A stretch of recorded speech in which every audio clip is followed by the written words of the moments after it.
What's your favorite way to discover something new? Maybe you like to do a deep dive, the old-fashioned way. When the moon is overhead, you weigh slightly less. What? Maybe you like to go straight to the source and ask someone, "Hey mom, can you teach me how to make those amazing chocolate chip cookies?" You might use a virtual assistant to surf the web. Alexa, how many feet are in 1 mile? There are 5,280 feet in 1 mile. You might even like to discover new things by running your own experiment. What happens if I leave a piece of string cheese at the bottom of my backpack for 3 weeks? Ugh. There are so many ways to learn, and a whole universe to discover. But the very most important thing to learn about is the one who created it all. Like, Jesus Christ is the same yesterday, today, and forever. Every good and perfect gift is from above, from God. God counts every hair on your head. God loves our curiosity. God loves when we ask questions. And the more you discover about God and the world God made, the more you can follow God with your life. When you discover brand new ways to share God's love with those around you, then others can see how God is teaching you to grow. That's why knowledge is such an amazing way to worship God with your life. Because worship is about more than just singing loud, it's all about living loud.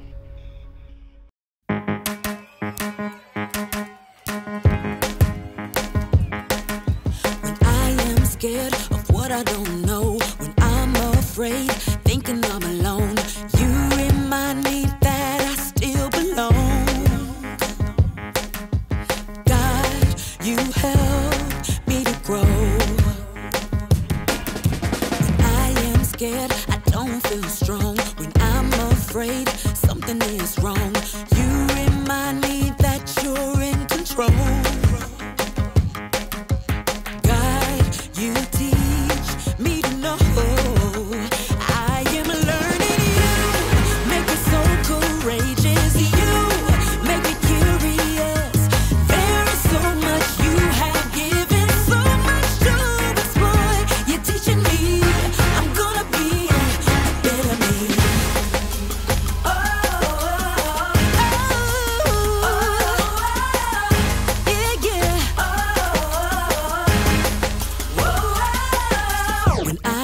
Scared of what I don't know, when I'm afraid, thinking I'm alone, you remind me that I still belong.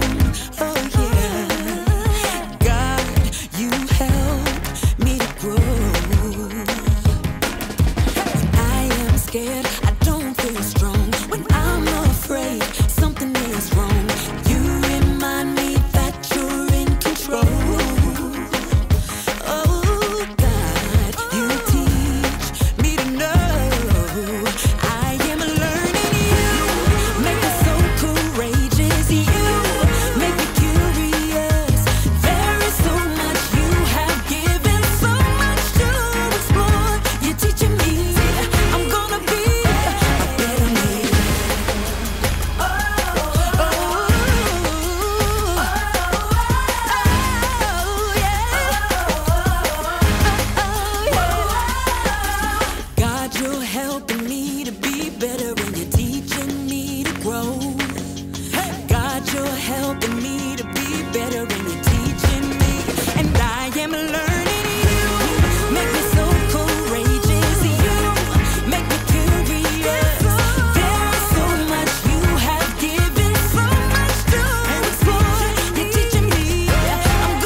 Welcome to Story Lab.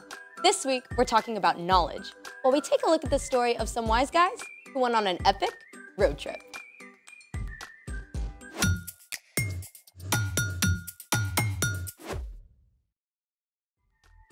Hey, I'm Skylar. And I'm Sebastian. We're talking about knowledge, which is learning something new so you can be better at whatever you do. I want to know what's in this box. So do I. You mean you didn't wrap it? Nope.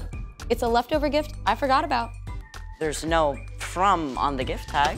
Yeah, I don't know who left it. So open it already. What? I want to see if I can gain some knowledge about what's inside without opening it. Wait, there's a word for that. Forensics. Forensics are scientific tests or techniques used in connection with the detection of crime. Wait, this isn't a crime scene. But it is a mystery. Where do we start? Well, I'm gonna start gaining knowledge about what's inside by using my eyes. It's wrapped perfectly, and the handwriting is kinda swirly. So it's from a girl. That doesn't mean it's from a girl. Handwriting challenge!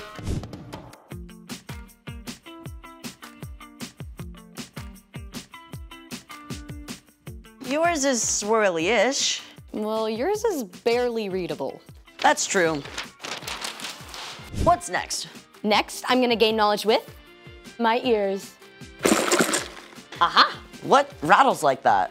Maracas, birdseed. Snakes? So whatever it is, it rattles and it's from a girl. Maybe from a girl. Eyes, ears. I'm gonna gain some knowledge with my nose. Wait. I'm getting something. Salmon kibble? Sorry, I let my dog lick my face. Ew. Okay, so we've done eyes, ears, and nose to gain knowledge. Taste! I am not licking that box. You're running out of ideas. Too bad we can't do an x-ray. Can we field trip to urgent care? I don't think they take this kind of walk-in. Let's drop it! Ready? Ready.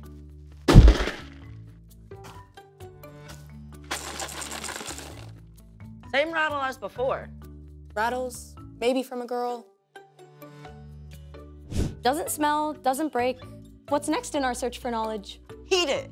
Heat it? What's that gonna do? I don't know.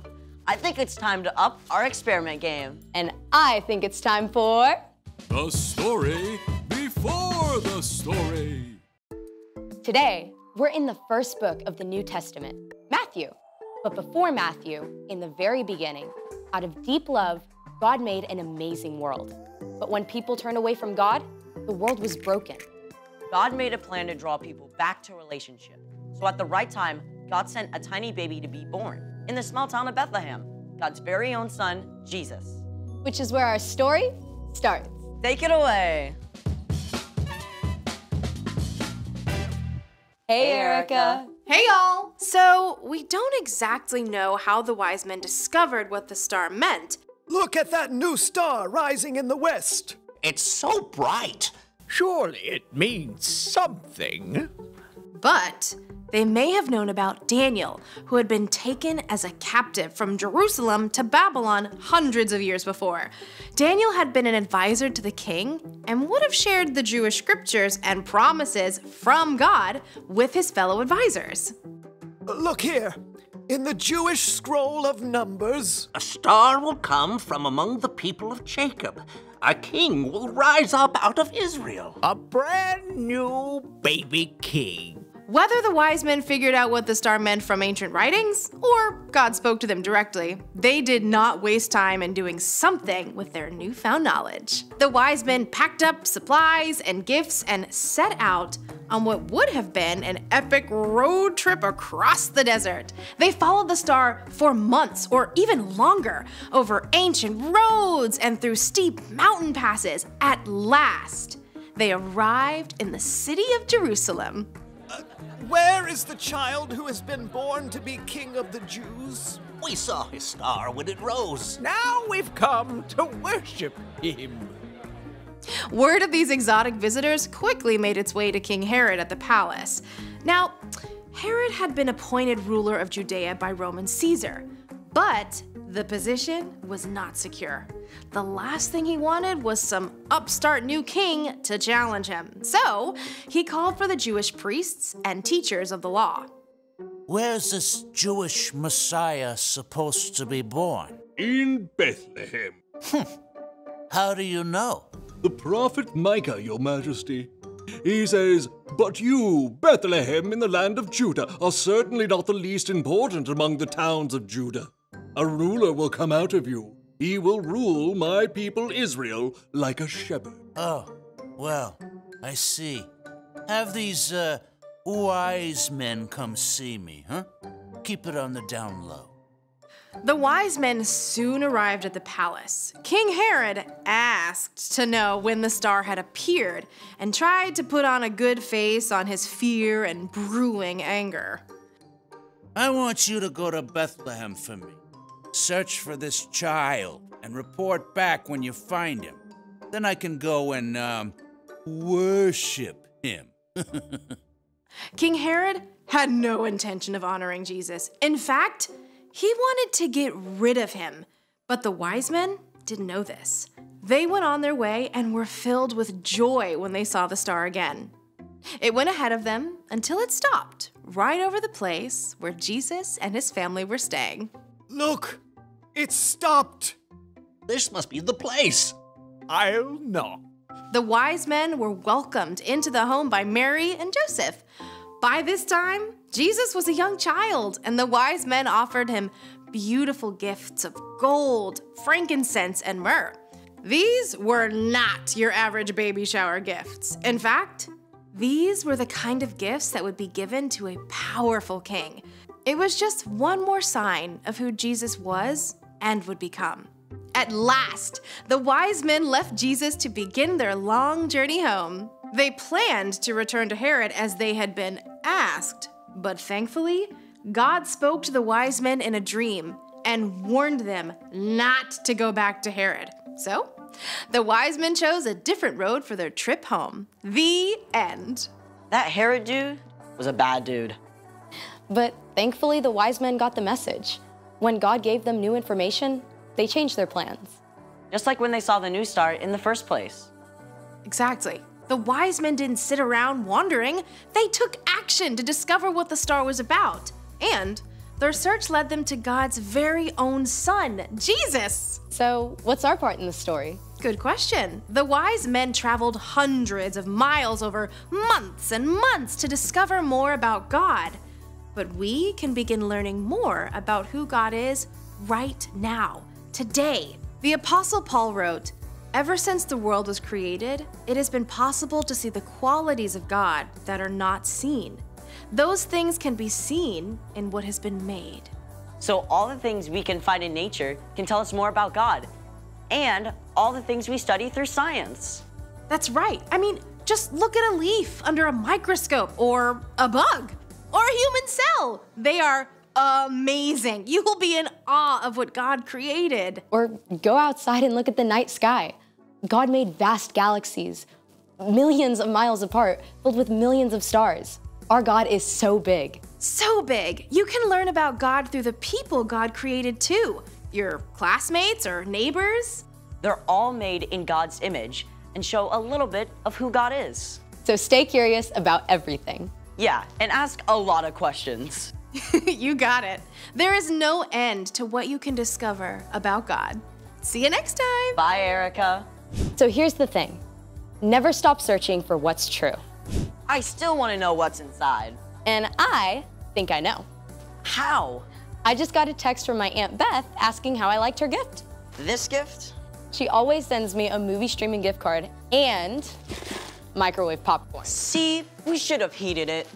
Thanks for joining us in the Story Lab. We'll see you next time. Can we heat it now? I'm hungry. Sure.